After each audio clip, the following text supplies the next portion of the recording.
It's 3 in the morning and you're awake again. Not because anything is wrong. Exactly. There's no emergency. No one is in danger. And yet your chest is tight. Your mind is racing through 12 different futures at once. And somewhere in the back of your head, a familiar voice is saying the same thing it always says. A person of faith shouldn't feel like this. You've read the verse. Do not be anxious about anything. You've probably had it quoted at you, and it can feel less like comfort and more like a command you keep failing. But here's what almost no one tells you. The Greek word translated anxious in that verse doesn't actually mean worry the way we use it. Its literal sense is something far stranger and far more honest, to be torn into pieces. And once you see that, the whole verse stops being a command you're failing and starts being a description of exactly what's happening to you. So, we're going to do something in this video that I don't think you've heard done quite this way. We're going to take the oldest words written about anxiety, words from a man in chains 2,000 years ago, and lay them right next to what brain scientists can see on a scanner today. And they are going to say the same thing. But before we get there, I want you to hold on to one word, because near the end of this video, I'm going to show you a second ancient word. It's the exact opposite of the word for anxiety, and it turns out to be the most precise description of a healed mind that I've ever come across in any language, ancient or modern. Keep that in the back of your mind. We'll open it in the final minutes. For now, let's start where you actually live, at 3 in the morning. Let's be honest about what anxiety actually feels like, because the religious version of this conversation usually skips right past it. It isn't dramatic. It's the email you keep rereading. It's the conversation you're rehearsing for the 4th time, even though it already ended. It's lying in bed and feeling your attention get yanked from your finances to your health, to a thing you said in 2019. You are not calm and you cannot decide why. And if you grew up in church, there's often a second layer on top of the first one. Guilt. Because you've been handed verses like, do not be anxious and do not worry about tomorrow. And somewhere along the way, those stopped sounding like comfort and started sounding like evidence. Evidence that your faith is thin, that you're not trusting God enough, that if you were really a strong believer, your mind would be quiet. I want to say this as clearly as I can, that reading is not in the text. It's not in the words. It's not in the original language. And it's not in the lives of the people who wrote these things. Listen to how the psalmist describes his own mind, the multitude of my thoughts within me. That is not a man pretending to be at peace. That's a man whose head is crowded, who is openly saying there are too many thoughts in here. And he is not being scolded for it. He's being comforted. So before we go one step further, let's set the guilt down. The problem was never that you feel too much. The problem, partly, is that we've been reading a mistranslation. And the moment you see the real word, you'll understand why just calm down never worked. That's where we're going next. The word is merimnaō. It's the word Paul uses in Philippians, and it's the same root behind Jesus' do not worry in the Sermon on the Mount. We translate it be anxious, or in older Bibles take no thought. But the word itself comes from the idea of dividing. To be merimnaō is to be pulled apart, your mind drawn in multiple directions at once, divided against itself. One scholar's gloss for it is simply to be torn in different directions. Sit with that for a second. because it's almost eerie how accurate it is. When you're anxious, you don't feel one big feeling. You feel scattered. You're at dinner, but you're also at work. You're talking to your kid, but you're also 3 weeks into a problem that hasn't happened yet. Anxiety isn't an intensity. It's a fragmentation. It's your attention shattered across too many places. None of them here. The Hebrew has its own version of this picture. In that psalm we just read, the phrase behind the multitude of my thoughts carries the image of branching. Thoughts that fork and split and fork again, like a branch dividing into 100 smaller twigs until you can't find the trunk anymore. Again, not loud, divided, spreading in every direction. So the ancient writers weren't describing a volume problem. They were describing a fragmentation problem. And here's the detail that changes the whole tone of Paul's words. When Paul writes, "Do not be torn into pieces," he is not writing from a comfortable study with his life in order. He's writing from custody. He's in chains, his future genuinely uncertain, possibly facing execution. The man telling you not to be fragmented is writing from inside the exact circumstances that fragment a person. That means this was never a command issued from safety. It's a word from someone inside the storm who found something that held him together when everything around him was designed to pull him apart. And it's the same word Jesus uses, which is worth pausing on, because his argument against it is so unusual. In the Sermon on the Mount, when he says, "Don't be merimnaō about your life," he doesn't say, "Have more willpower." He points at birds. He points at wildflowers. Consider the birds of the sky. They don't store up in barns, and they're fed. Consider how the lilies grow. They don't labor, and yet they're clothed. Now, the surface reading of that is, God will provide, so chill. But look closer at what he's actually doing to the listener's attention. A bird doesn't fragment itself across 12 futures. A flower isn't lost in a problem 3 weeks away. Their whole existence is a kind of total presence. They are completely in the one place they are.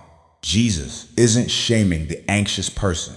He's pointing at the least scattered things in creation and saying that undivided way of being, that's what you've lost, and that's what's possible. He even adds the line that gives the whole game away. Which of you, by being anxious, can add a single hour to his life? In other words, fragmenting yourself across the future doesn't actually buy you any of that future. The scatter accomplishes nothing except the scattering. It's pure cost. So if anxiety is being torn into pieces, then the cure can't be just relax. You don't relax pieces back together. You'd have to do something else entirely. Something to do with how the mind actually comes apart in the first place. And strangely, that's exactly where modern neuroscience picks up the story. Here's what we can actually observe about an anxious brain today. And I'm going to be careful to separate what's well established from what's still being studied. Deep in your brain sits a small almond-shaped structure called the amygdala. One of its jobs is threat detection. It's fast, it's old, and it doesn't wait for permission.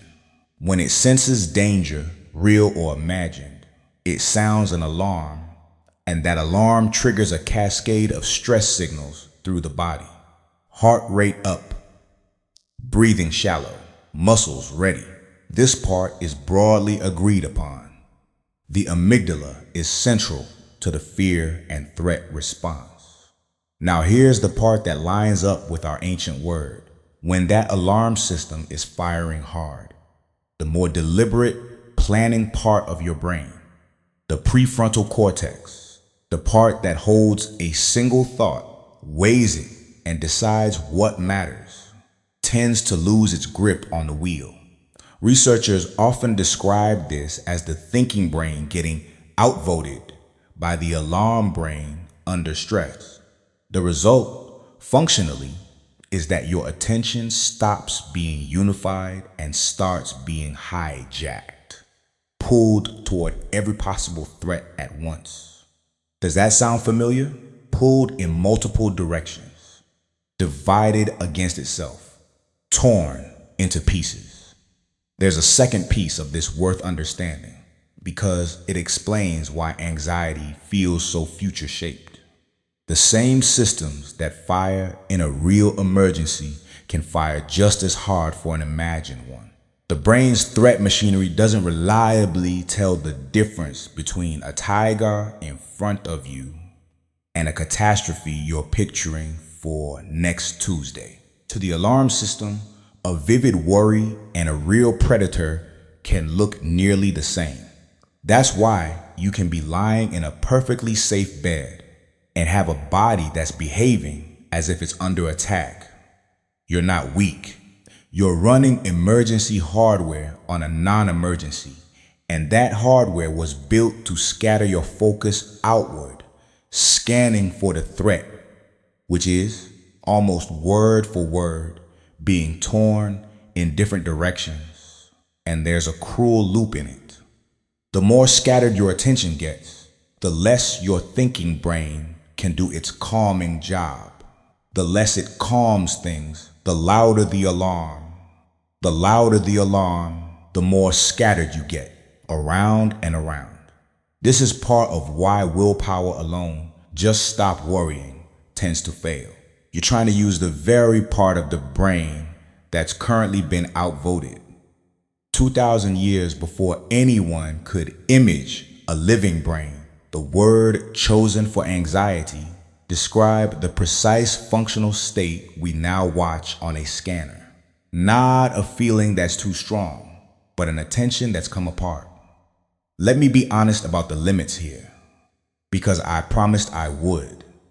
That the amygdala drives threat response, and that stress impairs prefrontal control. That's mainstream.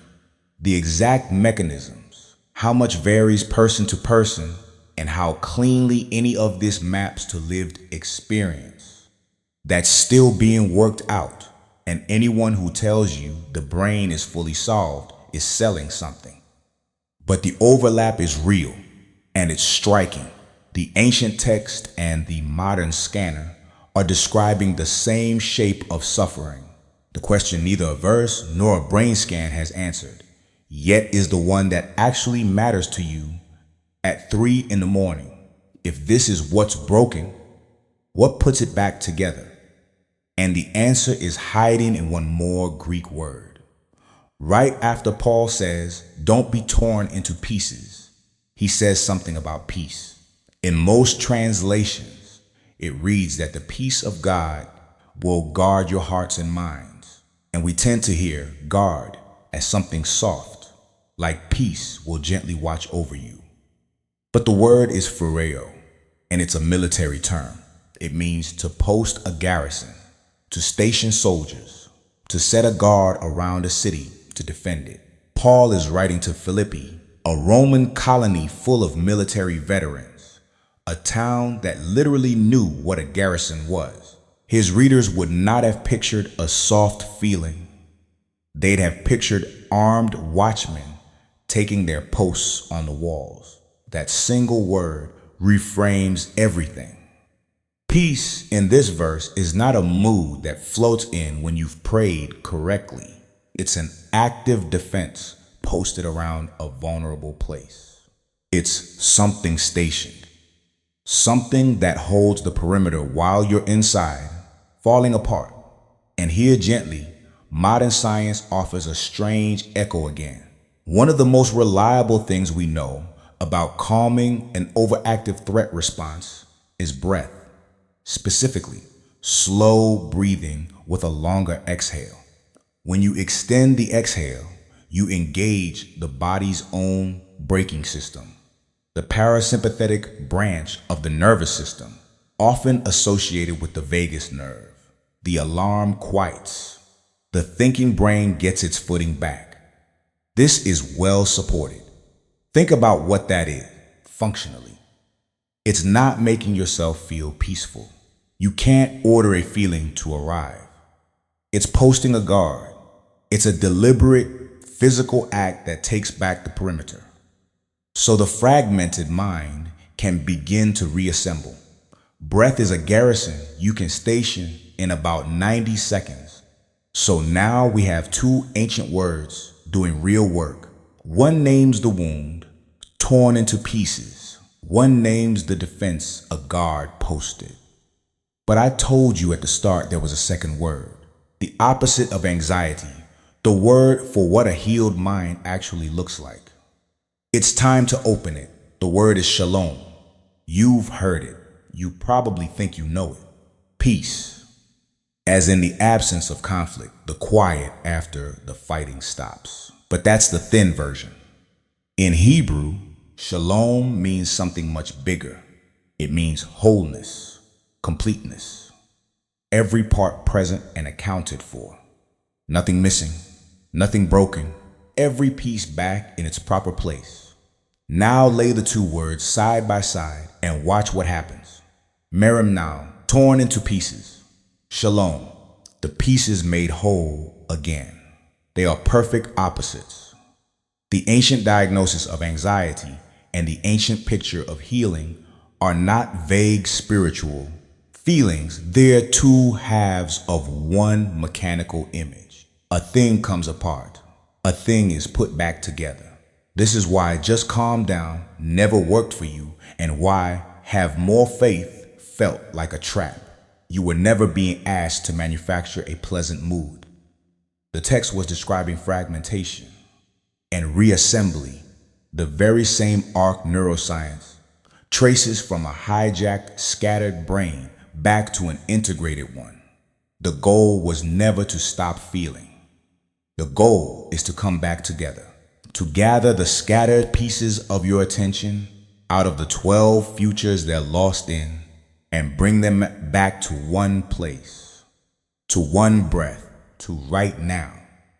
And notice something, the two words tell us together that neither tells us alone. Merimnaō and shalom aren't a feeling and its absence. They're a motion and its reversal. One is a coming apart.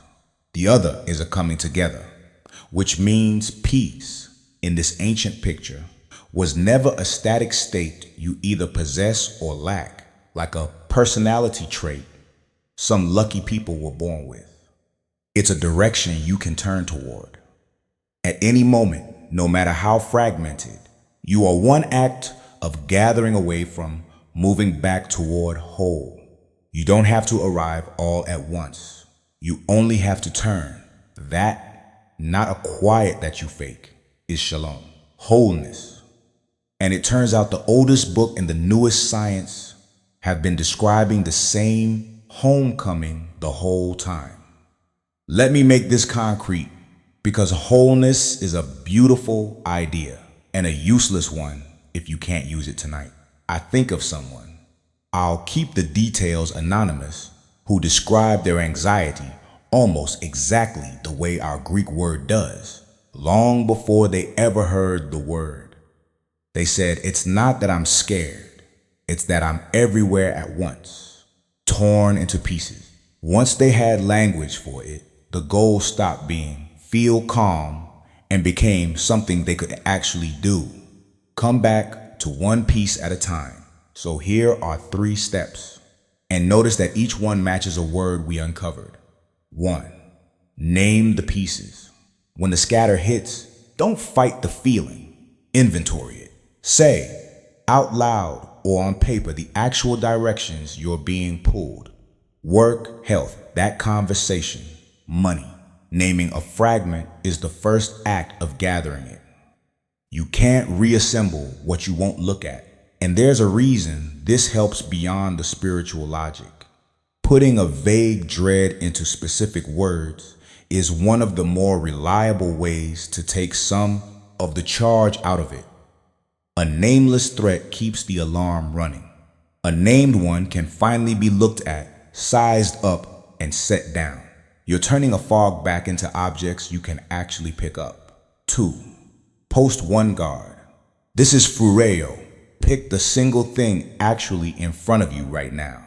And breathe slow with a long exhale several times. You're not trying to feel better. You're stationing a guard so the alarm quiets enough for the thinking brain to take the wheel again. Notice you're not waiting to feel calm before you act. That's the trap, because the feeling won't come first. You act first. You post the guard, and the calm follows the guard. That order matters. Paul didn't say, feel peaceful, and then peace will guard you. He said the guarding is the peace. 3. Return to one place. This is the move towards shalom. Bring your attention back from the 12 futures to one present thing, one task, one breath, one honest sentence of prayer if that's your language. Wholeness isn't fixing everything at once. It's being fully in one place at a time, and you'll have to do it more than once. The mind will scatter again in 5 minutes, and you'll gather it again. That repetition isn't failure. That is the practice. Every time you bring the pieces home, you're rehearsing wholeness until it gets a little easier to find. And one necessary, honest word. None of this replaces real care. Elijah, when he was at the absolute end of himself, was first given sleep and food, physical help, before God ever spoke a word to him. The text itself honors the body. If your anxiety is heavy or constant, treatment, therapy, a doctor, those aren't a failure of faith. In the logic of these very stories, they're part of how a person is made whole. So here's where we land. Anxiety was never proof that something is wrong with your soul. The oldest words for it describe a mind torn into pieces. And the man who wrote them was in chains when he did. Your scattered 3 a.m. brain is not a character flaw. It's a mind asking to be gathered. And the answer the ancient text offers turns out to rhyme almost uncannily with what we can now watch happen inside a living brain. Quiet the alarm, post a guard, come back to one place, and the pieces begin to reassemble into something whole. Shalom. Not the absence of feeling, the presence of all of you in one place at last. If you want to go deeper, I've put together a free study guide that walks through these 3 words: merimnaō, phroureō, shalom, with the passages and the 3 steps, so you can keep it somewhere. You'll actually find it at 3 a.m. It's linked below. And if this reframe meant something to you, there's one ancient story that takes it even further. A prophet so burned out he asked to die, and the surprising, deeply physical way God answered him. We unpack the whole thing next. I'll see you there.